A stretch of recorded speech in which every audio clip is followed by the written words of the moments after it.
There we go. All right. We got Jenna Soard here. I'm super stoked to have you on. How long ago did we meet? We met at Landmark 3.5 years ago. Oh, yeah, okay. So it was a what? No, that was that. Dang. I think it was Two and a three, half, three, 2.5 years ago. 2.5 years ago. Um, Yeah. all right. Before we get into this, because I do just want to start chatting because we're friends. You're going to learn today how you can make up to $30,000 more dollars. Is that right? Yeah. An Yeah. an extra 30K. I want an Yeah. extra 30K. Oh my God. The secret that I'm going to share with you guys is generally what I only teach in my paid programs. And then because I love your audience so much, I'm going to basically give them the keys to the kingdom. And then if they're like, I want an easy button, then that's the only time that they should reach out to me. But otherwise, you can just take this and run with it, So, Dope. yeah. Dope. I love that. Yeah, especially right now. A lot of like the information is extremely valuable, but I think coaching or getting things done for you, that's something that it just depends on how fast you want to move, right? Yeah, totally. I mean, I have been doing this for a long time. This is my 6th year in business. We hit $1 million in revenues just in 2018. And now I'm scaling to the moon. So I Nice. had to go do training camp for the soul, your program, to remove all of my 700 pounds of drama and Yeah. self-worth. Can you give us a Yeah. just like your background? You have this background in branding, and then you got into launching courses. Just give us a real quick professional background, and then I Okay. do want to hear about Mhm. that ceiling that you hit, and then Yes. what it's been like. Because Mhm. we're going to get into how to make an extra $30,000, but if we were to just lay that out, I think we'd be doing everybody a disservice. You know what? I think you're right. We need to develop a little credibility here, Yeah. because otherwise, I'm just some girl in a cabin trying to. You can see my little. Yeah. So yeah, she's really one of the things I love about Jenna is just her eye for detail and design and everything. So that background is super impressive. And of course, I'm just using whatever background of the house that I rented here in Utah. And Yeah. I want something more magical. And I thought about just using whatever Zoom had, but Do you want me? Do you want me to share with you how to do that? yes. So just go up to preferences in Zoom. It's No, like I if know you how click, to do it you technically. do. I mean, I Okay. just want Okay. to I want something that's beautiful and for me. Oh, so But I could probably ask the when you when audience you for that. when you when you go to virtual backgrounds, you can click on the little plus sign and upload a custom image. And so Mhm. what you should do is go to unsplash.com where you can get free images. Unsplash is so legit. It's so good. And you could go find something super magical so it looked like you were frolicking in like a field of daisies or something. Yeah, that sounds like my brand. or or maybe it's a Burning Man picture. I don't know. I like that. That's a good Yeah, idea. All right, all yeah. right. You can We'll feel like see. you're in the desert. Yeah. Okay, so a little background about me. Was a childhood entrepreneur. Started my first business when I was 16. I was slinging custom T-shirts to all the sports teams in my high school. I made so much money when I was 16. I bought myself a brand new car, and I was like, being an entrepreneur is awesome. And that was the first day that I became unemployable. Ah. So, it took me a second to figure out what I wanted to do, but I eventually got an undergrad in multimedia design and an MBA in marketing. And the second I got my MBA is when I started to combine my love of design with communicating with target markets. That was the thing that made me stick out amongst all other newbie designers, was that I could take something visual and communicate with a target market more effectively. Yeah, I want to point this out real quick is my experience of entrepreneurs when they go, oh, I need a website. And all they focus on is like, they just want it to look good. But then Yeah.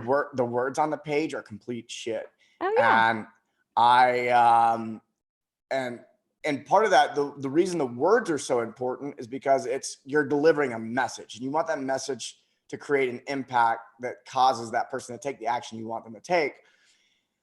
And being able to do that with with graphic design is Yeah. super advanced. Oh, yeah, yeah. Super advanced move. And so like the average person running a business, until you're, Mhm. doing over $1 million a year, that type of situation is not even, you don't even want to apply that It's not technique even, yet. no, that, so here's what happened. So here I became this branding design wizard, and I had all these clients, but then, and then I actually realized that I didn't want to do client work anymore because it was burning me out.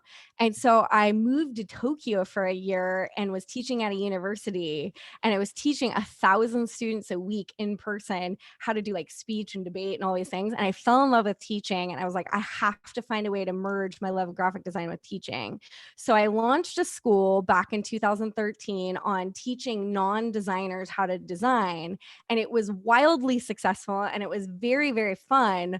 But the problem was that people were creating beautiful websites with completely shit products. And Ah, so I couldn't ethically continue on teaching design to people who shouldn't have been creating websites to begin with.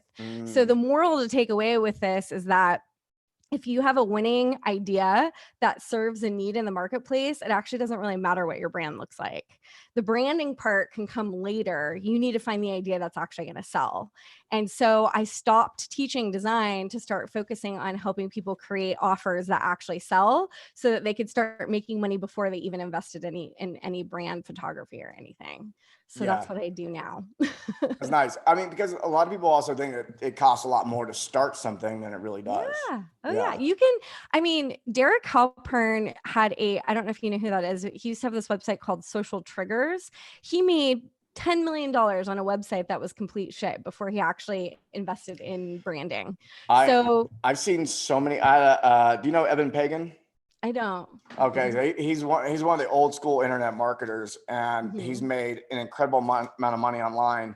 And when I've always had an appreciation for design, and so does he. If you meet him, like I've been to Burning Man with him, and he holds this whole art thing, and he's way into design. But his best performing website's just like, white background text. Yeah, I mean, when you have content that people actually want, you're serving a massive need in the marketplace. They don't really need that. They don't need crazy photography. What they do need is they need FaceTime with you. Yeah, FaceTime with you through Facebook Lives, Instagram Lives, doing teaching people live. I we're mean, doing right? it. This is like, yeah, I have a cool background, but if you liked my personality and you like the things I had to say, that's going to be a much higher converting thing than having a pretty website. Like Yeah. nobody gives a shit about your website the same way that nobody gives a shit about your business card, right? Like they just you don't No, they even need a don't. business card anymore, like now it's all about social media presence and all those things. So anyway, during this time, I decided to go work for, right at the time I was starting my first course, I decided to go work for Nike. And I was a senior graphic designer for Nike for a year. And the whole reason why I went to go work for them was to steal their ideas on how to have a profitable brand. So I went in like in corporate espionage style. Sorry to Nike if you're listening.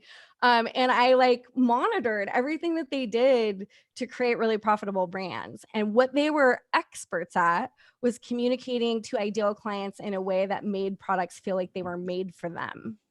And that was such a great learning lesson for me, because how many times have we tried to create a product that we would want to create versus the product that somebody is requesting that we create?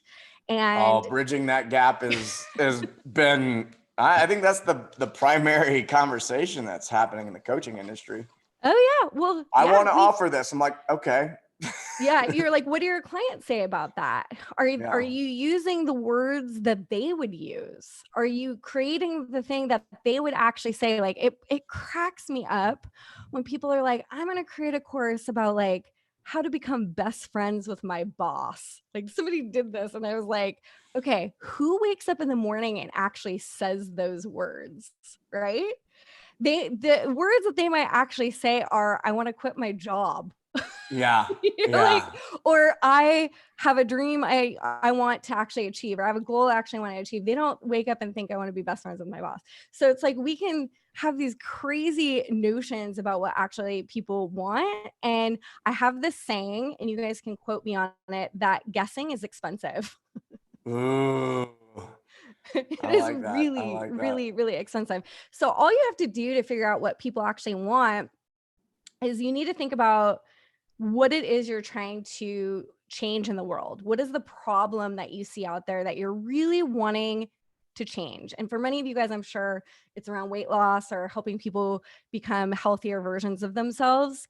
But if you start to look at the marketplace, you can see where the holes are based on the problems that your clients are complaining about all the time, right?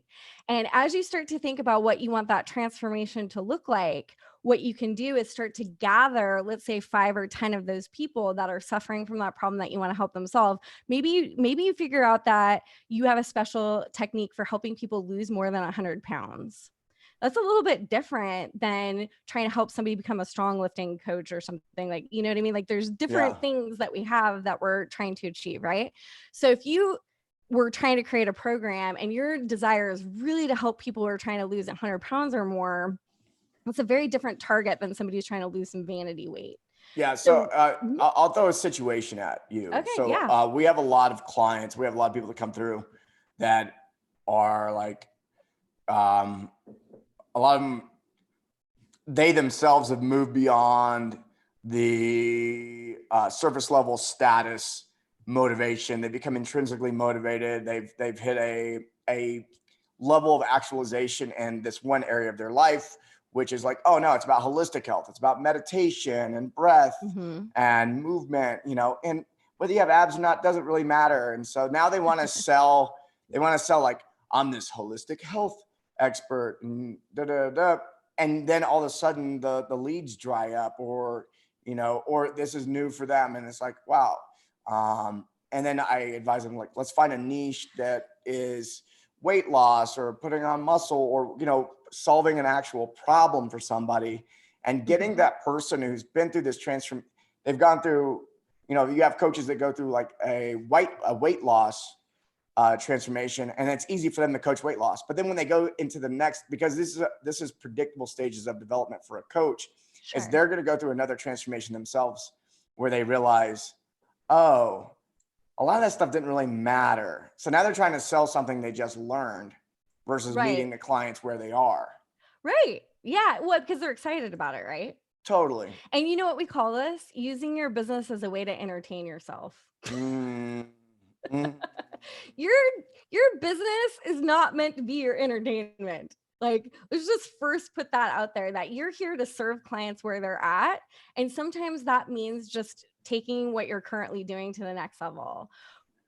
But then that still answers the question, or still begs to answer the question, what does it mean to create something that has what we call a unique mechanism?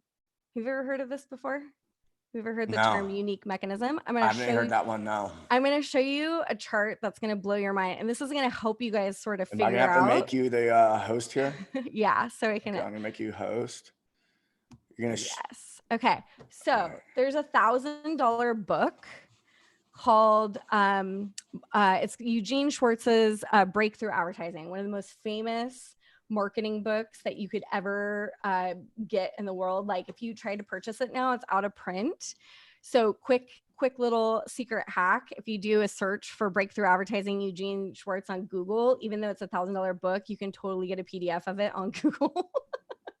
Nice. So I just saved you $1,000 right there. I think he's dead, so I don't feel too bad about. Sorry, kids, you're not getting any of the money. Like, sorry about that. Okay, so market sophistication. This is just going to help you kind of understand how markets work, so that you can see why maybe competing has been a little bit tough. So some people try to get super creative, and they're like, I'm going to create something that the world has never seen before. And that's cool, because when you do that, you're an innovator, you're a pioneer, which is cool because you have no competition. But the problem is, when you try to create something too unique and innovative, the market is too small, right? So I've done this, folks. Trust me. I've done this more than once. It's painful. So painful. It can appear to be exciting because there's no competition. But here's the problem with trying to be super fancy and what you're trying to do. You have to spend millions of dollars of educating people on why they should trust this idea, right? So we always you gotta have Steve Jobs money. Yeah, that's totally right. Apple's a good example of that, right? They were producing things that people didn't need. Yep. But they also had millions huge of dollars marketing budgets. to Yeah. educate people on why they should do it. I'll give you a perfect example of a company who did this brilliantly, and you can see how they dominated the market in this time. Uber, when they came out on the marketplace, nobody knew that you could download an app and have a stranger come pick you up. So can you imagine how much they had to spend to educate people that this was a good idea? Oh yeah. I mean, and being the pioneer doesn't always pay, right? So Mm-mm. so like Lyft came in behind Uber. Yep. Yeah. And they raked it in, and some people and people still use, like, Uber is more popular. It's part of the common vernacular now. However, Uber also took all the legal arrows. Yep. They've spent hundreds of millions, if not more, on Right. all the legal aspects of fighting to get them into different cities. So even if they did make more money, I bet Lyft kept more money. Yeah, I mean, here's the thing. They always say, and actually Val really loves this quote when I say it, that We'll being a have Val on one day. If I might have to put a mask on him because I don't think he'll show his face. We have a mutual friend who's interesting. Oh, okay. Yeah. Oh, yeah. He is very interesting. I was like, is this I got to another give people friend? some context. You're just referring to Val. We have this friend. Yes, we have this friend named Val who is a multi-millionaire entrepreneur who was not that way when we met him. And one of the things that I told him in my early business consulting with him is that pioneers are the first people with arrows in their back. That you become the prolific person who does all of the legwork to create a product, and you're going to be spending all the money on research and development, and you're going to be dealing with all the legal baloney, and then somebody's going to come along and ride on your coattails. So this is also something to look for, that if you find an innovative idea that there's not a lot of competition in, you can actually be learning a lot from people who are in that marketplace. So the benefit here is that people don't know that, or the benefit here is that the competition is small, but the downside is that it's expensive to educate them on why they need it. And so that's the big reason to not come in at this level. So then when you go up to the next level, so think about Uber, the second that Lyft came in on the scene and it was starting to become more popular, now people were looking at, oh, do I do Lyft or do I do Uber? How do I make that decision? So Mike, how would generally people make that decision based on Uber or Lyft? Like, what would be the things that they would consider?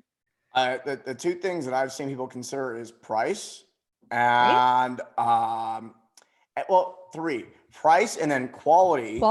I know that there was this, my perception was that Uber had a higher standard for cars and drivers and all that kind of stuff. You needed a newer car. So price, quality, and then also what the drivers were saying. Because you would see the drivers would have both stickers in the car. Yep. And then you'd get in, they'd talk shit about one or the other, you know? Yeah.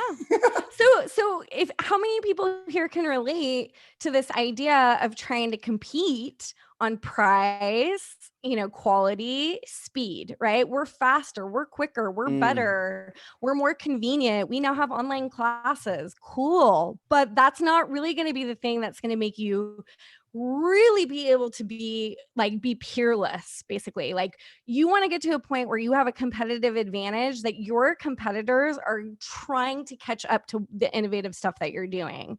So you want to take a current idea that's working, that there's an active market seeking a solution to. That's the most important part. And that you end up creating a secret special sauce that is going to make you stick out in a market. So if you think about Lyft or Uber, they start to become a little bit of a commodity. Everybody kind of has a favorite, but in reality, they're really doing the same thing. And that's why there's drivers who are working for both. They're really not that different. If we look at a company like Peloton, for example, what did Peloton do that was different than Nordic Track? For example, they had live courses? Classes. Yeah, live classes. That was cool. So that was different than anything that we've ever seen. We've had treadmills. They're probably crushing right now. Yeah, think about it. They had, how long have treadmills been around? Treadmills have been around since the 1800s. They used to use them as prison punishment. And then doctors got wind that it was an amazing way to be able to get people in shape. And so by the time that, Treadmills were prison punishment? Yeah.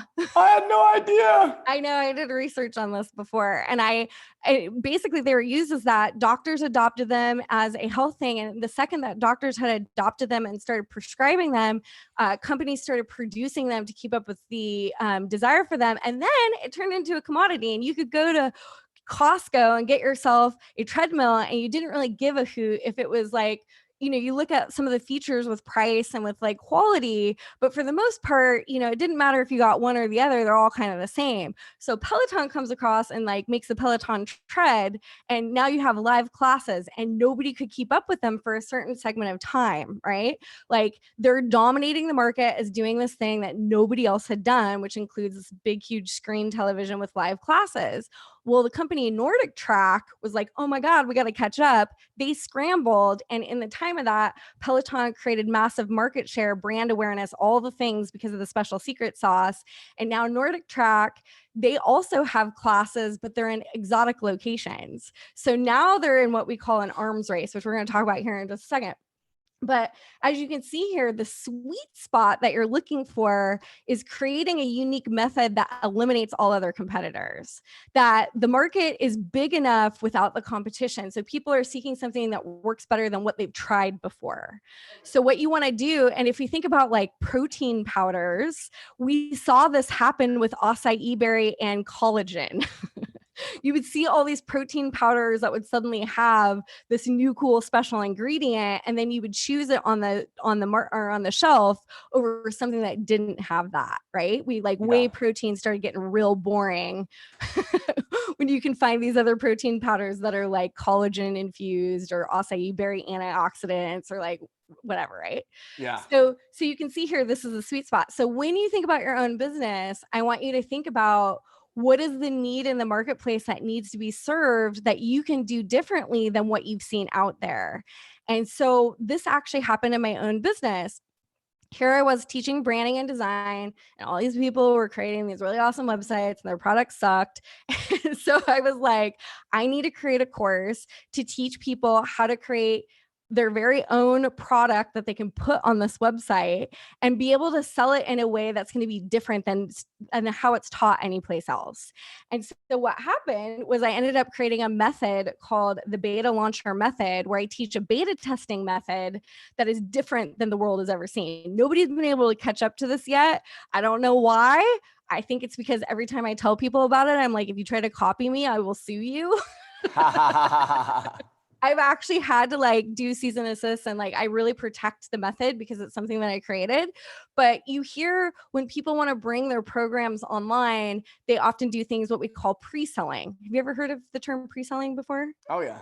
Okay. So can you think of any ideas of why pre-selling is kind of a terrible idea?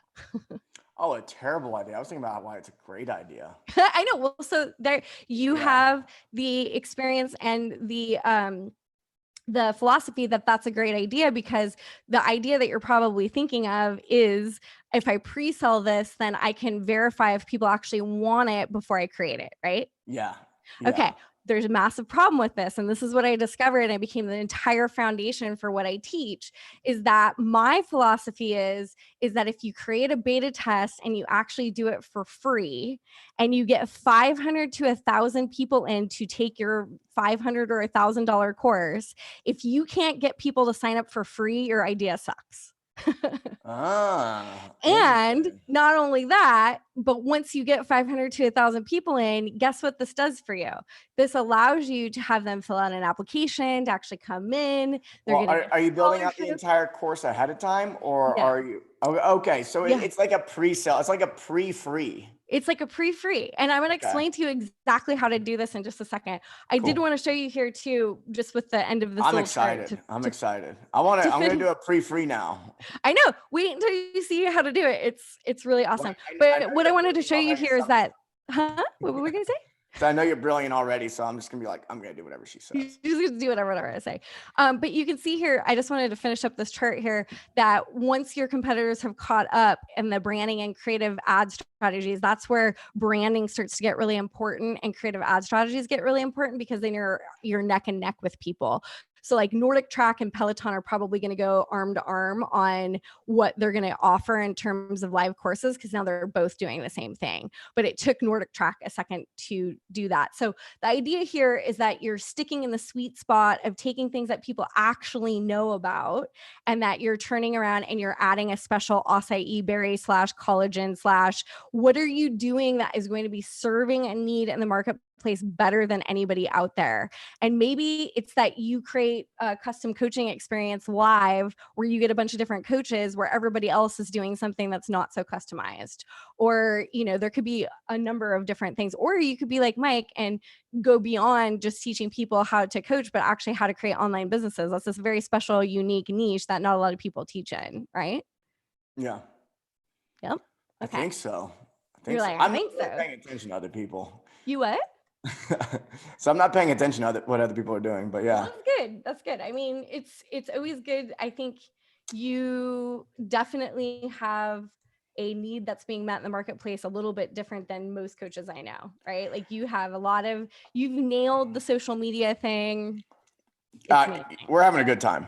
We're having a good time. We're changing lives and making an impact and I'm doing all the things. having a good time. Yeah. Whatever we're doing is working. I know that. I know, it's really good. I mean, you have a competitive advantage. You are actually pretty innovative in what you're doing, but you're taking things that are currently out there and making them even better, Yeah. So my philosophy after doing this is that, online courses and memberships are one of the most powerful and profitable products that you can create for your business, because you can create something that you can scale. And now that we're in this really unique time where everybody's like gyms are being shut down and you have to create something that's going to create recurring revenue, how do we turn around and take, what you currently had as an on an on-site model into something that's online, and really be able to actually probably even make more money than you did with your gym, right? Because now you can serve people all over the world. Like, I don't know if you've heard of the Dollhouse Fitness, which is my favorite pole dancing studio. I absolutely love the Dollhouse Fitness pole dancing studio in Encinitas.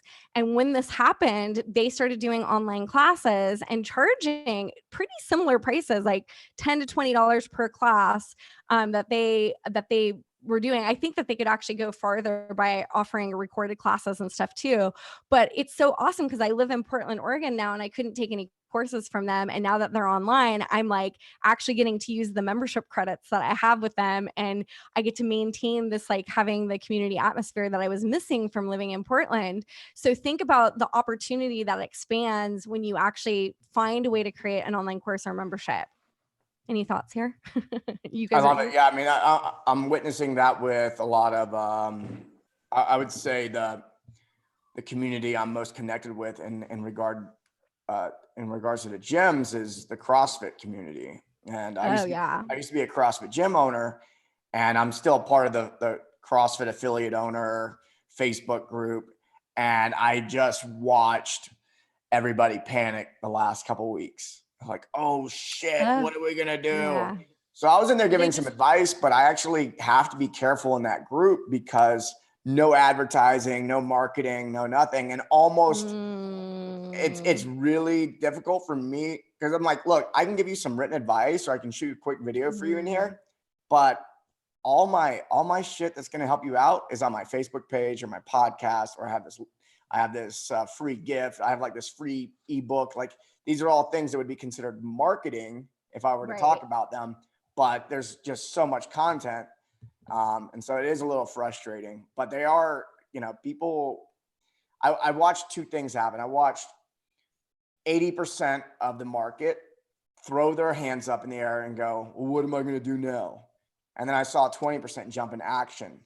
And then out of that, we look at 80-20 again. 80% of those who stepped into action they basically just did whatever they were doing in person online, which isn't going to work. Yeah. Because that's you have to have a different approach for sure. And then you got the 20%, and they started having like a charades night one night, and they started doing something that was really unique that only could emerge under the certain circumstances. And it Yeah. happened because they actually listened to what their clients needed in the moment instead of just Yes. trying to keep the same thing happening. Yeah, Yeah. totally. Well, I mean, like, it's interesting to me how many clubs are actually resistant to it. There's a guy who lives in my building right now who is a franchise owner of some private club, and he was saying like how much their people are resistant to really transforming an online experience. And I'm like, you guys are leaving massive amounts of money on the table for something that could be figured out pretty easily. And I mean, it's kind of amazing because people love convenience and they like to be at home and they love custom solutions. And it's exactly right. If you just listen to what they say that they want and you create something based on that, you don't even have to guess on what it is. In fact, No, if you do, it's no. going to be expensive. Yeah, I tell people all the time, I don't create my programs or my marketing. Our clients do. Yeah, you Yeah. have to. You Yeah. have the best thing. So one of the other things is that you create an online course or a membership means no more overwhelm or panic about having to create one-on-one clients. If you're one of those trainers that is really working with one-on-one clients and that's been your whole entire method of operation, well, guess what? You only have so much time in the day and you only have so many slots. So even if you were doing stuff in person, you had a pretty successful business, there was a certain amount of ceiling that's been capped on you by doing that. And so how do we turn around and actually turn this into something where you can multiply yourself? So you want something that you can scale and you can take on thousands of clients instead of a few. And that's where when you can charge almost the same amount of money that you would in person and then really be able to take people through an A to Z system that gets them a certain result, giving them online coaching where you just have to hire more and more online coaches to support them through your A to Z system means that you can actually take something proprietary and turn it into something that people will pay for. And you can still find a way to scale by hiring extra coaches to support them in that system. Yeah. So, What do so you you can tell what do you affect. tell the coach who they hear this and Mhm. they're like, oh, if I know that if I serve more people, then the quality is going to go down. Yeah, not if your mode of operation is to hire coaches that are going to support them so that they can't fail. Like, of course, you can do the DIY version of something where you charge less money, there's less support, there's less people to hire. And yeah, there are going to be people who will get less results with that, likely. But then you can start to brainstorm, well, what are the higher level services where they get a coach, they get a one on one coach, or they get a small group coaching coach, or they get you coming on every day for a certain period of time to help the masses get through it all together. It's Yeah. usually one part of a live component and one part of a custom solution. That means that you can charge more and keep the quality high. If you want to go for the masses, you can do a lower level challenge or a membership or something where they're paying that. But it's the difference between having to find 1,000 customers to make the same amount of money that you could with 100 customers, right? So that's kind of what we're looking at here. And neither is wrong. It just depends on what your goal is. And actually, what I've discovered from having my own lower level membership and higher ticketed programs, that I actually sell high ticketed programs more easily than I do selling a lower level thing. Yeah. Because people who are willing to invest in themselves can see what I'm trying to do, whereas like lower level people sometimes can be suffering from scarcity mindset issues. Yeah. So I enjoy those clients more. People who spend more yeah. money. Like, it's easy for me to engage with them. Yeah, There's well, fewer they're of willing them, to. and they're actually taking action. Yeah, I they're always the think ones. that Yep, the keep level of going. their investment is going to dictate the level of their commitment. And so Yeah, I don't like to do the yeah. hard client. It should make them feel a little uncomfortable. Who's going to be Mhm. willing to do the work? The person who spends $8,000 on a fitness coaching package with you, or the person who spends $10 a month? Like, what tastes better, a $1 apple or a $5 apple? And that $5 apple from Harry and David's. Have you had a Harry and David apple before? No, but I've had a $25 pear in Tokyo and it was delicious. It came in a gift Oh, box oh yeah. and when I ate it, it like dribbled all. Yeah, it was great. Now they get me thinking about $25 pears, and I'm stuck in the desert in Utah. Yeah, I know. See, See, the thing is that we value things that we pay for. We do things that we invest in. So all these Beachbody programs, like no offense to any Beachbody people out there, but it's like, that's great. That serves the masses, but does that give them a custom experience that's actually going to hold somebody accountable and get them results? Maybe not. Right? I don't Usually really not. yeah.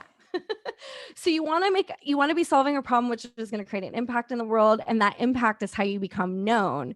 So start to think about what is the impact that you want to make, and maybe there's something special that you're doing with keto or carnivore or ballet, or like what is the thing that you're going to do that's going to get people a drastic result in a creative way. And that's where you can start to think about that unique mechanism. So I was similar to maybe where you're at if you were doing one-on-one client work, and I was, stuck in a 9-to-5 for a long time. Even when I worked at Nike, I really wanted to get out of the time for money model. So if you guys are in that time for money model, this will help you get out of it. And then I did this beta test with beta testers, and it exploded my business. And the whole reason why I even created this was I was afraid to sell. How many people here are like afraid to sell? I know I was like terrified. Oh man, that's one of the things that we have to coach people through all the time is it's the relationship to money and the asking for money, and it's so uncomfortable. I mean, I used to hate to sell. I love it. I'm like, ooh, I get to sell. Well, see, what was the number one thing that you needed to feel comfortable selling? Oh, the number one thing that I needed was really to see how continued results. Like I know that when someone works with me, I have them no matter what. Yeah, you feel, so here's the thing. Competence breeds confidence. Mm-hmm. Results means you can sell things all day long. If somebody doesn't believe in what they can do for their client, they're going to have a hell of a time trying to sell it. So why not do a beta testing method where you have 500 to 1,000 people doing your method, giving you testimonials, giving you case studies instead of pre-selling to 5 people? All right, I'm going to challenge you real quick. Okay. So my issue with free stuff and that I've noticed in the past is people's level of commitment's really low. So their ability to actually complete the program is not that good. I get that answer a lot. And here's the difference. You don't sell it as a free program. You sell it as them becoming a beta tester that they can only get access to it if they participate. And not everybody's accepted. So they have to apply, and they're getting a scholarship basically to come in. And so if they don't participate, they get kicked out. And they're not getting this program that they can have collect dust on their hard drive. So this is very different than a free So they program. use it or lose it. And they know it's going to be, after this, if you want this, it's going to be $1,000 or $5,000, or whatever, or $5 million. So it's a limited. If you're Tony Robbins. It's a limited time experience in exchange for feedback and testimonials. This is your time to get feedback on the process to see if it gets people results. That they're getting a scholarship to do this, and they get their ass booted if they don't do it. I did when I launched a Strong Coach, I did a beta to launch it, but it was just a highly discounted rate. But I still did charge something. Well, see, I like what you're saying here. When you have an established audience like you do, you don't need to do this, right? You can, your audience would freaking love this. Like if you're like, I'm doing $1,000 program and I'm taking 500 people to come through and test it, they would be like arm wrestling to get into it, right? Like there would be some competition of who got in, who didn't get in. Like I'm getting ideas now. Oh, good. We're gonna have a one-on-one call later. Wonderful. A perfect example of when you have a creative and unique method that is the antithesis of what you believed, how now you're listening because you're like, okay, this is something different, right? Putting it in action. So I've had 24,893 students come through my courses, hit 1 million revenue in 5 years, teach a different approach to online courses than you likely have seen before. So here's what generally happens with online courses. They don't do primary and secondary research. They don't actually interview people. And primary research means that you have to interview people who are suffering from the problem that your course will solve. So if you're looking like to help somebody lose 100 pounds, you're going to interview people who are 100 pounds heavy and not the people who are trying to lose 5. So you're creating a niche for yourself by deciding how you want to do that. If you're teaching people how to lose weight by using ballet moves, you're going to find people who are into that to interview them, not just any random person, right?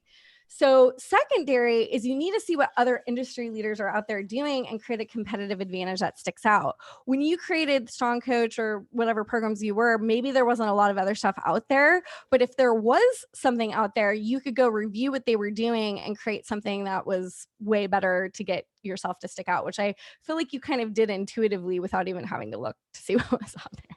Right? Yeah, I was screwing around, traveling the world, just having a good time. I don't think I can turn it off. Well, that's the thing is Right. like I'm always, ever since I got into business, my first entrepreneurial anything, it all of a sudden one of my skills that runs in the background all the time is looking for trends. Like what do Right. people need? What do they want? You know, what's the new Yeah. emerging thing? And so yeah, I can't turn it off. But you're right. People, when I got into this, I actually met with one person who was starting the same type of business at the same time I was. Like we Uh-huh. literally got dinner one night and was like, "This is what I see, and this is what we're gonna do." I'm like, That's doing the what I'm same doing. shit. This is awesome. But And but we're still and really good friends. and the thing is that the people who would work with that person might be a completely different person that would work with you. And it's Oh, based on definitely different demographic yeah, different altogether. demographic, personality things. Like you probably help a lot of men. If somebody came into the field that was a woman who was doing something similar, it'd be completely 50 different, right? 50. Oh, is it 50 50-50? 50. Nice. I was holding a mastermind call yesterday and I didn't even realize it. I go, half of the people on this call are women. And I I love loved it. that. This is what I Well, find. it's probably This is how it works for me. Is the lower if I sell something cheap, mostly men. The more expensive my offers get, I get more women. yeah. Yeah. Well, it's because women oftentimes control the pocketbooks, and the ones that are entrepreneurs know when to invest when they get a gut feeling. And I think women are super intuitive and they will I think make sometimes easier decisions. I mean, I spent $98,000 on coaching last year. I don't hear a lot of, I talk to people like our friend Val, and Yeah. he would, he invested in a coach after I was like, go do this. So sometimes women can be a little bit more intuitive, but that doesn't mean that can't change today. Well, my experience is that women tend to be more coachable, and that Yeah. I had that experience when I was coaching weightlifting and CrossFit, all the way up until business. Is my clients that have made the most money Hmm. have been women. Oh yeah. Yeah. Yeah. I mean, if you think about it, that also probably comes from the fact that women have a tendency to be somewhat empathetic. And on sales calls, having people feel seen and heard is generally the reason why they feel comfortable in investing, Yeah. right? Is that they go, oh, this person really gets me, and nobody else is listening or understanding this. So, yeah, I mean, women are awesome. I'm not saying Well, that because I am one, but I think dudes are just less likely to listen to other dudes. There's an ego thing that oh, it's a masculine trait to be, interesting. especially at certain levels of development. It's a masculine trait to be competitive. Like men are Oh, I more love that. competitive, women are more collaborative. And so I think that's what makes it difficult for a lot of men to listen to other men, is because they actually feel like they're in competition with them versus should be mentored by them. So it takes a big ego step away for most men, and That makes we are sense. wired differently. I know. I think that that's interesting about that. But, it's cool that you've managed to do 50-50, because I'm sure that makes it really fun for you too, to have the mixture of energy. So it's not all guys, right? Absolutely. Absolutely. And Yeah. I have a woman that helps me run it, so we got a 50-50 leadership as well. Okay, hold on one quick second. I'm gonna push an appointment that I have a half an hour ahead so we can finish. Oh, thank you. You're Thank you. I welcome. You're know. welcome. Hey, you can't, Okay. if you were planning to talk for 45 minutes, it's gonna be an hour and a half. That's just how it happens if just I for know. future reference, because I know that we're gonna do this again, is like it's I always gonna know. go long because we It's always like to talk. I have 6 appointments scheduled today. I really jam packed them in here. So like I'm just Wow. it's Thursdays are my days to like kill myself basically. Um okay. So one of the reasons why course creators fail is that they don't know exactly what to put in the course. They actually think, I mean, how many times have you actually experienced this where you're like, I want to create a program and I need to put every single thing that's in my head about what's made me successful so that my people don't fail. Have you ever thought of that before? Oh, that's always my first thought. That's always the first thought. And I go, oh my God. Or I'm like, I've got this grand vision and it's going to be great. And then of course, I imagine that we build courses the same way. Well, so we'll see. I'll confirm. It usually comes from a rookie mistake of trying to put everything in a course where you see that people have a hard time finishing it. And then you go, oh, I maybe might be doing them a disservice by putting too much into this. I've done that. So moving forward, how do we figure out what is the right amount of information to put in a course? Well, the info that's needed and the length of the course that's the best is long enough to deliver on the promise of the course. No more, no less. So if it's to help somebody make their first $1,000 with their coaching business, then that should be the theme of the course, how to create your first $1,000. And then you can create these very digestible, very transformative, like delivers on the promise, gets people results super fast where they don't get overwhelmed. And then you might be thinking, but Jen, I want to do more than help people make their first 1,000. I want to make them help them make their first 100,000. So maybe the mini course is how to create your first 1,000, and that's what you're beta testing. And how to make your first 100,000 is what you're selling them into as like a 3-month or a 6-month or a 12-month coaching package, so that you can kind of beta test something short to create transformation. And then whatever you offer them can be actually a series of mini courses that take them through, transformation. If you try to dump everything in one course, oftentimes people get overwhelmed and they won't finish it, and you won't get the same result than if you actually create a schedule with very, very quick digestible courses. Have you ever heard that before? Yeah. Oh, yeah. I mean, I see it in books. What's his name? He wrote Purple Cow, Seth Godin. Oh, Seth Godin. Mm-hmm. He does that with books. Each book is less than 100 pages.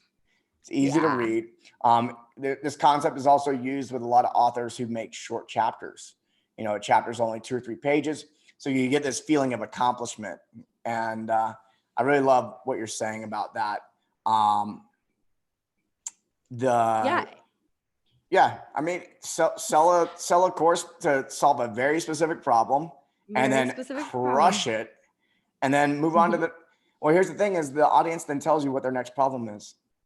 Yeah, you have to sell them into the next thing, and you can still create full A to Z systems, but make things be digestible so that people feel like they're getting small wins along the way. Right? Yeah. So if the first transformation is make your first $1,000, and your next transformation is, fill up your coaching practice in 60 days or whatever that is, like you can create these milestones for them to get them to where you want them to go, instead of putting 700 lessons in one course is the main thing. You just want to kind of be very cognizant of how to get them from point A to point Z in a way that feels very doable versus completely information overloading them. Right? Yeah. And when I built my 90-day program a couple years ago, I had this vision of that it was going to be, I'm going to put all this information in there. And then by the end of the development of the program, I started off with 60 days. And so by the end of it, I go, I didn't present on half of the stuff that I wanted to. Totally. And so then I went back and got feedback. I ran 2 or 3 classes, and I went back and got feedback, and people were going, I'm overwhelmed with the amount of information. I go, you're overwhelmed. I didn't even put everything I wanted in there. So then I expanded the 8 weeks to 12 weeks. So I went from 60 days to 90 days. And then I put some filler weeks in there where there was extra coaching. Less content, more coaching. And then all of a sudden people could breathe and we're getting it done. I'm going, what is going on here? The first beta test I ever did for my design program had hour-long videos for 14 days straight. and I gave them no breaks. Ooh. And they were like, why are you doing this to us? Like, they were really upset. And the second that I changed the course into doing 10 to 15-minute videos where watch a little bit, do a little bit, watch a little bit, do a little bit, the small little wins that they were getting were propelling them to go to the next one. And I wasn't requiring them to sit and memorize all the content that's in a video, that they could actually reference back to this as sort of a standard operating procedure, which was super helpful. So when you guys are doing your own courses and you're teaching people about nutrition and you're teaching them about, you know, exercises, don't mix all that in one video. Like, make it bite-sized so they can go back and reference how to set up the refrigerator, or that they can, you know, reference what are the basic stretches that they need to do and not have it be a part of all these things. Like, however you're going to set that up. One thing I did was I like to do small bits of videos too. And then what I found is I sometimes we'll do a review of the curriculum, and we might move something that was in week 5 to week 3. And so when there's short videos, it creates a course in which makes it modular in nature. So you can actually, like Legos, you can just move it around, which is also nice. I love that. I think that's really smart to make it something when you can almost like make a custom experience based on what they need, right? Mm-hmm. Yeah. So the other thing that happens oftentimes when people run into issues with putting together a course is that they kind of get confused on how to put it all together with the length of the videos, the PDFs, and how to actually put it into an online school. So what you need actually is sort of a step-by-step roadmap that takes the guesswork out of that. And it usually comes in the form of creating a course like a Lego manual. Any idea why a Lego manual is a good example? Why would it be? I don't know. I don't know if I've ever picked up a Lego manual. I wasn't the kind of kid that looked at manuals. I don't know. You didn't? Okay. What's a Lego manual look like? What's the perfect thing? What is awesome about Legos is that, like, when somebody does a Lego, do they ever get a different result, or do they always get the same result? Oh, always different. Well, no. Think about it. If Lego manual. You're trained. Oh, if they follow the manual. Yeah, you'll get the same result. Yeah. You get the same result, right? Yeah. So I'm thinking about how I do things. Well, you're a little rogue. You're a visionary. It makes sense that you would take the Star Wars Lego thing and turn it into something totally unique and different. But most people, if they follow a Lego manual, whether they're 5 or whether they're 80, they're going to get the same result. And what I discovered about courses is the more that you're teaching about theory and you're giving them a bunch of decisions and you're giving them 9 million examples of different software they can use, analysis paralysis happens when people have too many decisions to make. So what I tell people when they do my courses is I'm like, I'm going to give you one technology. I recommend that you try it my way first. If you want to innovate afterwards, cool, but you have to do it my way first. And what happens is it gets them out of their own way, thinking that they have to do things a certain way. And this happened back in the early 2000s when I actually was launching a course about design, is that everybody's belief was you had to be on WordPress. And I went the opposite of that and said, you have to actually use Squarespace because you can get your website up in an afternoon. And I couldn't lead with that in the marketing of the program because people's belief was so strong that I need to be on WordPress, and I'm already on WordPress, and I've already spent all this money on WordPress. And so having it be a certain technology where you don't deviate from that and allowing everybody to get the same kind of result means better testimonials, better case studies, and better proof for what you're trying to do than if you give people 10 different options of what they can do. Does that make sense? Yeah. Perfect sense. Okay, great. So the other reason why course creators fail is that they do the pre-selling thing and they don't create a course for 100 to 1,000 beta testers before they sell it. And so 100 to 1,000 technically beta testers are needed to give you feedback and testimonials and fail and pivot with. When you only sell to like 20 people, you run into a massive problem with not getting enough data, because how many times have you sold a program to somebody at a reduced price and they are now associating the value of that price reduction with the value value of the course. So you might have $1,000 course that you're selling for $250, but now they're associating the value with $250, not with 1,000. Right. And so this is a real mind effort for yourself and for them to not have the level of commitment that they would do if it was a $1,000 or $5,000 program, and they're going to lose access to it if they don't participate, right? So this is what creates a student-centric course, because you're actually creating the course with them instead of actually just guessing and throwing a bunch of stuff in there and like, you know, having 5 or 10 people go through it, that you're actually getting the feedback of where people are dropping off at. And if they're stopping watching the videos because they're too long or they don't understand something, you're going to be able to identify where those things are happening so that you can actually fail and pivot with them. And on top of that, let's say you start teaching the course and you decide you hate it. If you've collected pre-sale funds from them, you're going to feel obligated to take them through the entire thing. If you go through this and you're like, you know what, I actually really don't like teaching this, and I actually don't really want to continue making videos for it, you can hit the eject button and start over again. And it's totally fine to do that. And it actually happens a lot with people where they'll pick a target market that they think that they want to work with, and they turn around and find out it's not who they want to work with at all. Like I had somebody who came through and did a course specifically for mom entrepreneurs, and she went through 1 week of the beta test and she goes, I don't want to work with mom entrepreneurs. They're too like into their kids. Like I just want to work with like regular entrepreneurs. And she could completely trash the entire thing without having to spend 1 million hours and taking people's money. That's a good point. The other thing, yeah, it's something really to think about. The other thing is that people fail because they don't know how to sell their course. They don't know how to bridge that gap between where the consumer is and where they want to actually go. So selling your beta testers after you've already delivered thousands of dollars of value to them is a super easy sell, because they're like, oh my God, like this person, they really get me. And I had a really hard time like losing, you know, any weight. And just in me being a beta tester, I've lost 10 pounds and now I'm ready to lose the additional 90 with this person because they gave me a transformation. And that's really hard to do in a webinar. And that's really hard to do with the commitment of somebody who joins a challenge. Like they may or may not be committed to that challenge. Whereas here, they're actually a committed participant. And so that's why I created a process that's consistently enabled my students to have 5-figure launches, even when they don't have a list, because you use the beta test as a way to actually inspire them to get into it. So that's when I created the beta launcher method, and I created a process that's different than anything else out there. And back when I did this in 2013, I had a very small email list and generated $33,000 in sales like very easily, because I showed them what was possible, and then it was an easy investment for them.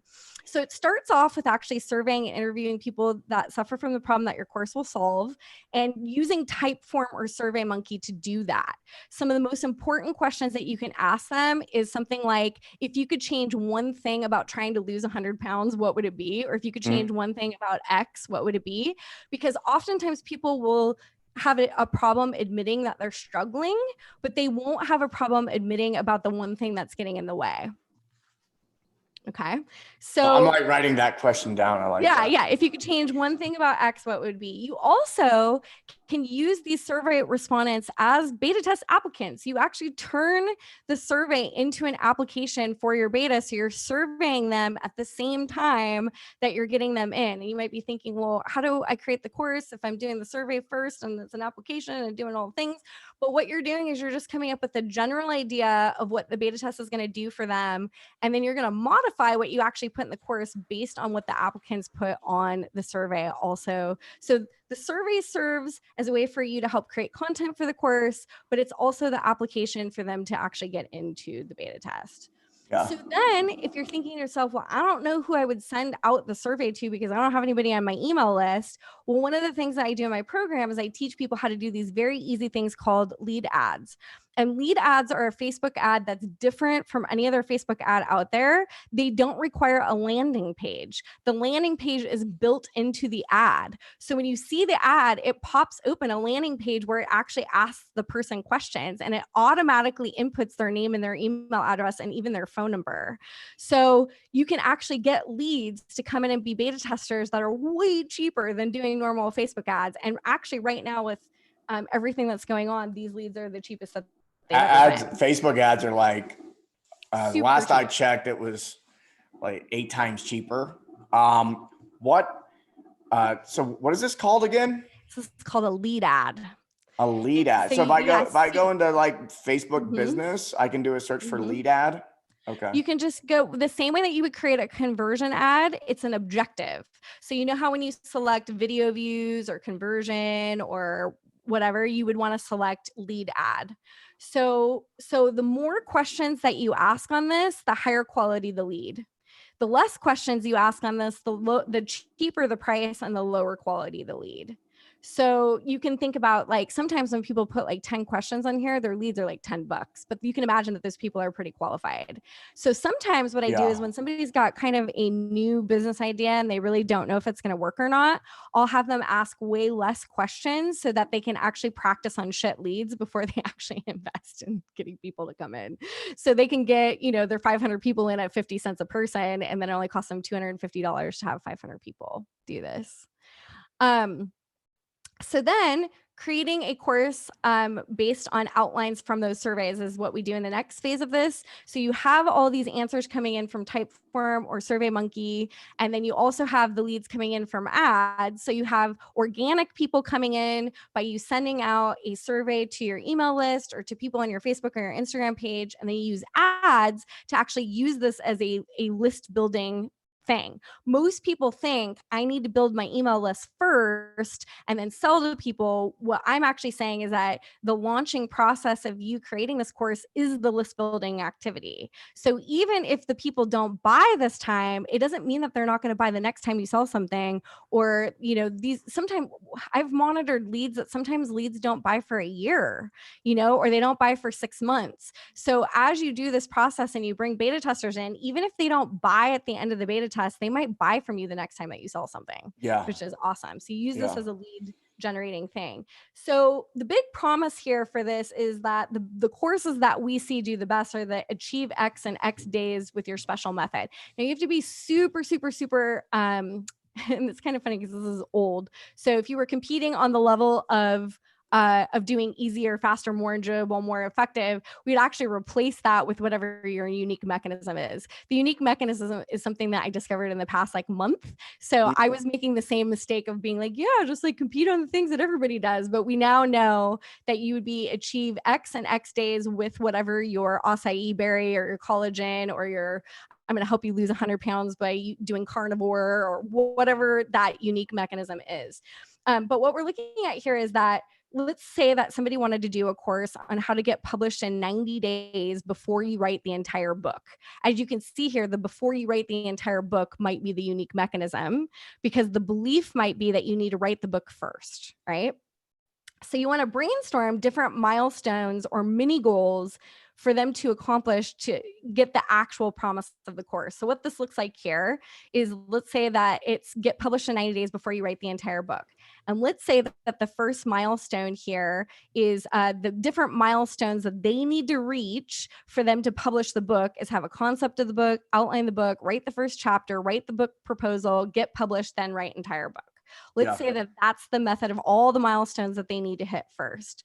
So you take each milestone and brainstorm each step to get to that milestone. So now you can see here, each of the milestones are broken out with steps for each of these. These steps become your lessons. So what are the steps to get to milestone 1? Create a concept of a book. Maybe step number 1 is creating a questionnaire. Step number 2 is researching in the industry. Step number 3 is writing the definition or concept for the book. And so you can see here that what is marked in yellow could be the mini course that you're beta testing with 500 to 1,000 people and then selling them into the production of the rest of the course. So in that way, you're actually pre-selling a little bit, right? You're giving them a taste of what's possible in 1 to 2 weeks, and then you're selling them into the rest of the course so that you're creating the rest of the course with paid beta testers. Does that make sense?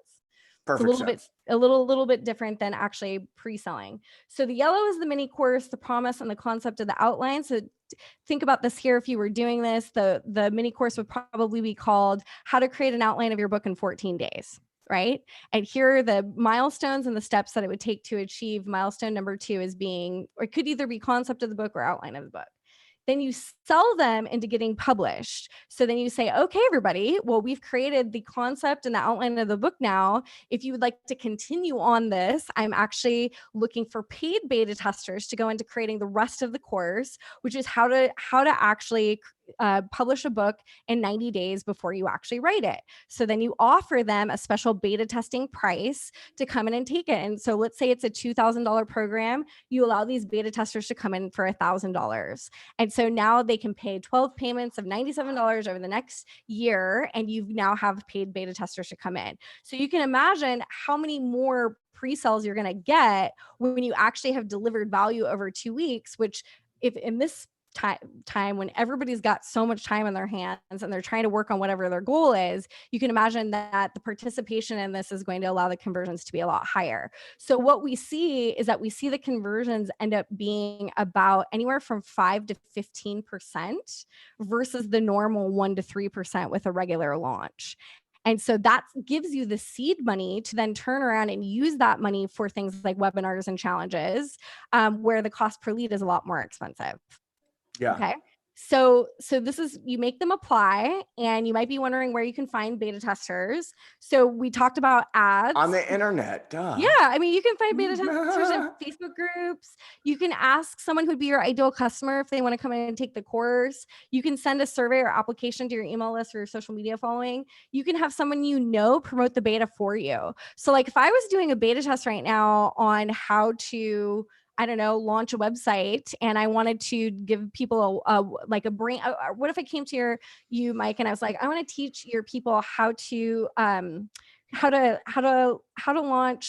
create a brand strategy for their business. And I said, I'm doing a beta test. I'm going to sell this program for $1,000 eventually. Like, how likely would you be wanting to promote that to your list? Yeah, I'd want to.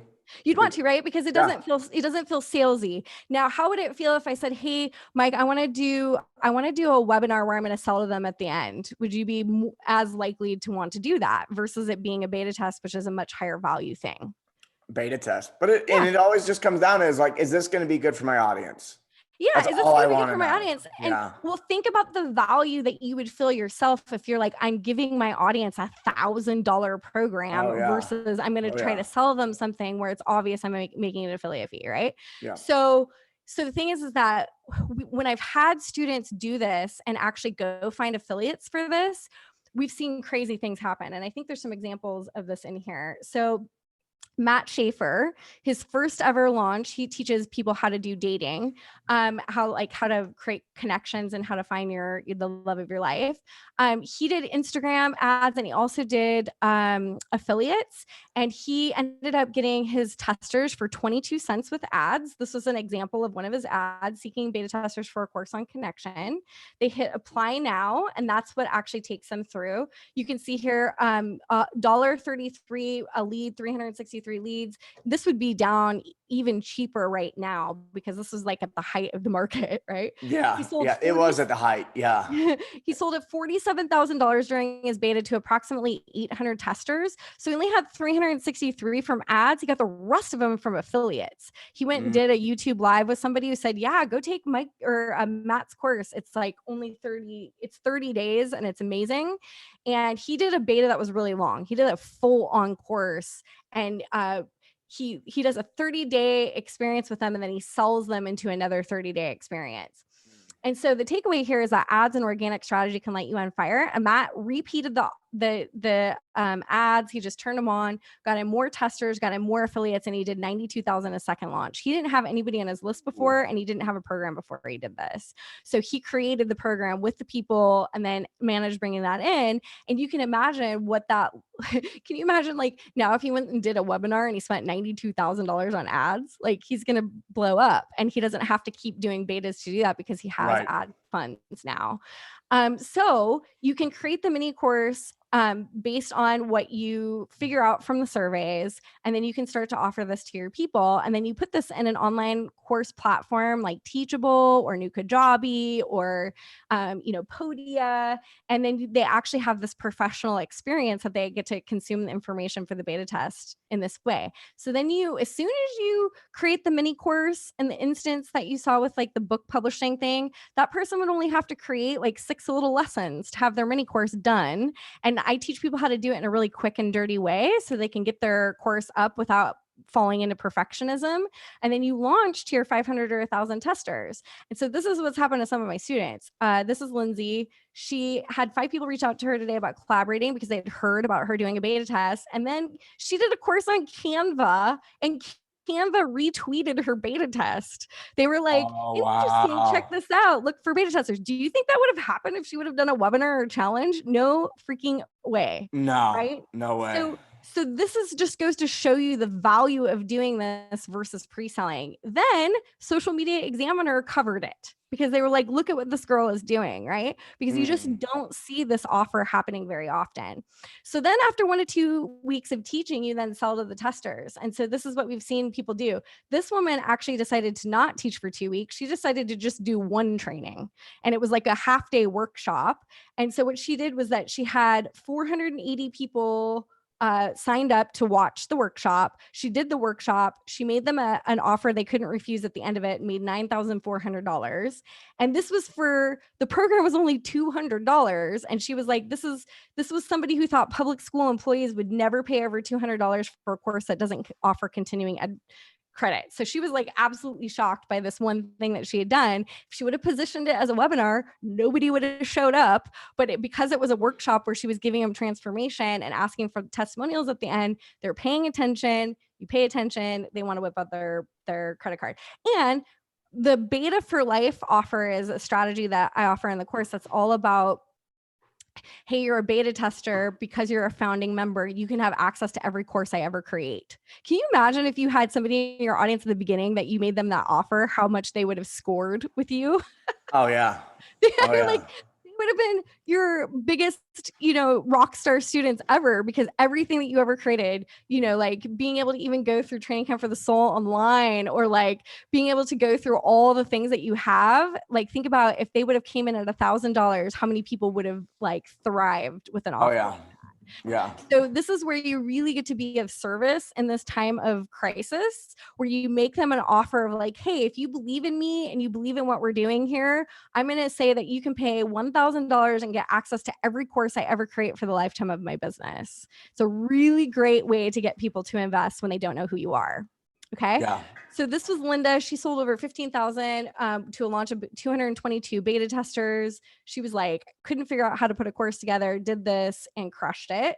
And this is Sonus, who does a course about TEDx talks. She had 400 beta testers and made 38,000. This is Brandon Lucero, who does sold out video. He was a millionaire entrepreneur. He came in and did this because he saw what I was doing, and he was like, this is the best idea ever. I want to try it, because he wanted his people to see what was possible. So he took a portion of his program, sold it as a mini course, and he ended up, for every dollar that he spent on ads, he made 15. He brought in about $67,000 from a little mini course he had just promoted to his audience. He turned around and took that $67,000 and used it for his actual launch and brought in almost $1 million in sales. So the point is that this, just to do this just for ad revenue is a great way to verify your product, get testimonials, and have the ability to turn around and have ad money. So there you go. That's what I have for you guys.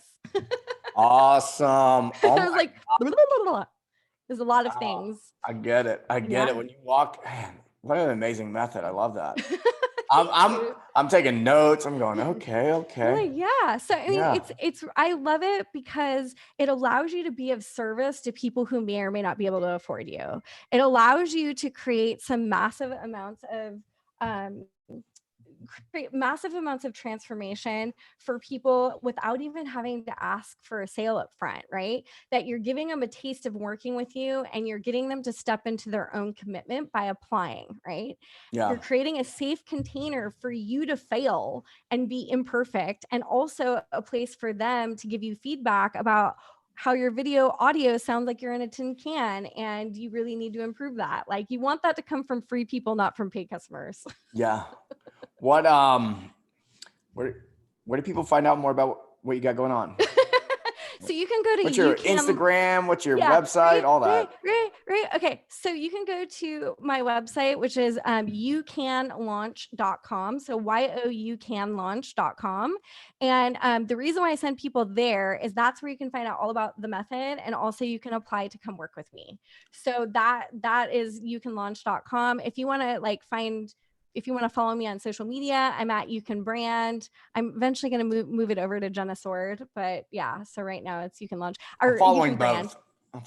I don't even know who to message you're following anymore. both. The reason why I actually did a test with the Jenna Soard account where I got Ty Lopez to promote my Instagram for a month just to see what types of people he would bring in, and I'm really happy that I separated out how I had him promote the account because all the people that came in are not my ideal client at all. So it didn't mess up all the stats. 22-year-old boys.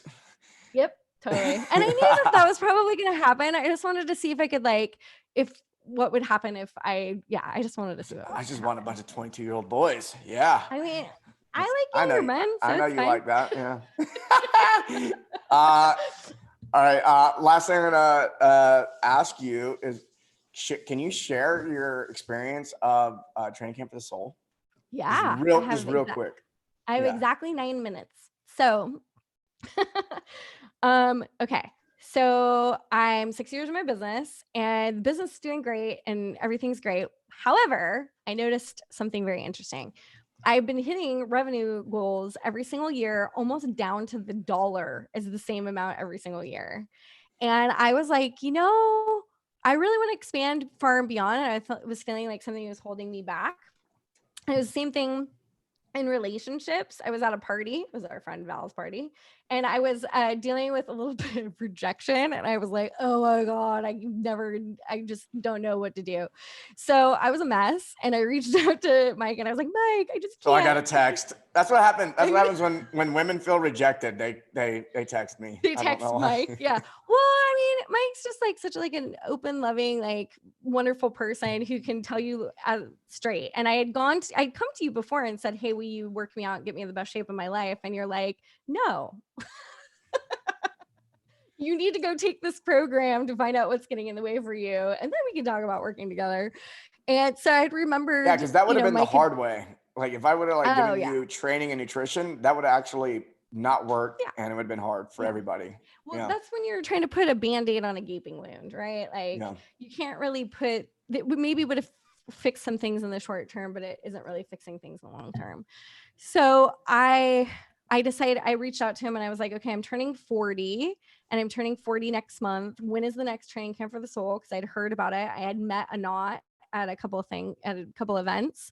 And he says the next one is happening in March, and it just so happened to be graduating on my 40th birthday. And I was like, okay, fine. And I was like, hi back there.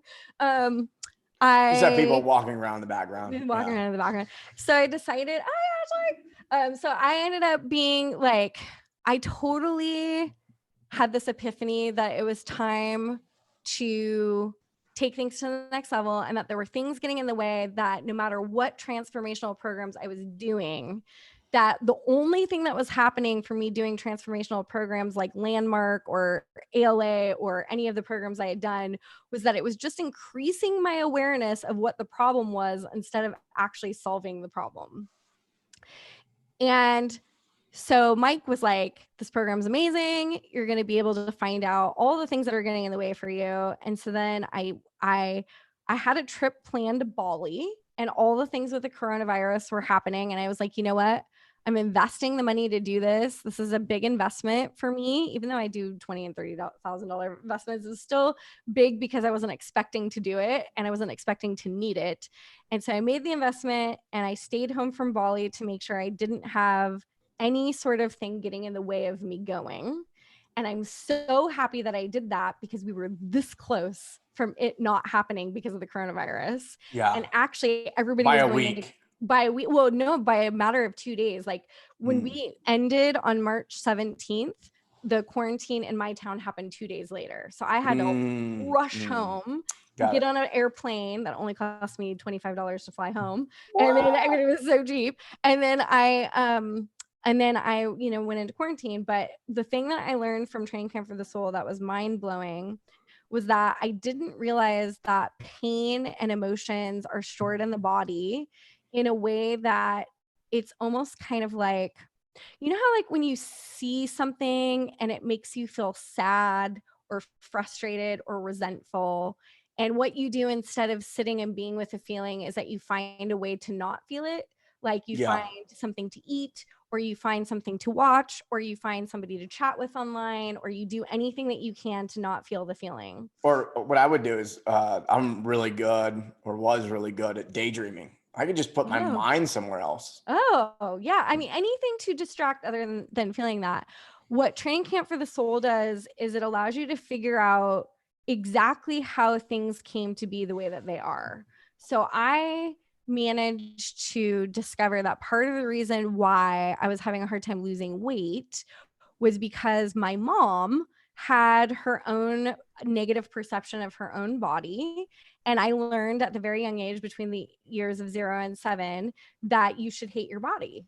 Like, I just learned that straight up from her, that she always was on a diet. She was always looking in the mirror about how things, and she was obsessed that if her body wasn't perfect, that she wouldn't be lovable.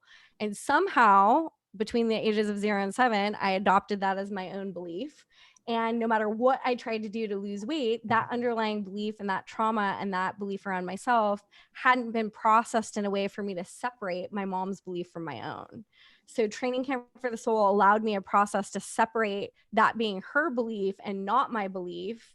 And I was able to process it and have the tools to process anything that comes up moving forward. So if I feel lonely or sad or anything, I can just feel it, release it, and then be able to feel limitless with the amount of ceiling that is, there's no ceiling above me anymore. So going through the program made me feel incredibly fearless, and it removed all the blocks that I was having. So suddenly, like, I flirt with anybody that I want to. I have no fear about saying or doing the wrong thing. I just do whatever I want out of joy and inspiration. And it's attracted a lot higher caliber people to me. And they're like, whoa, what is going on with you? Like, why are you so fun? Yeah. So it will be single-handedly the most transformational thing I've ever done. And it's given me the tools to now take any other programs that I've invested in and be able to actually do them.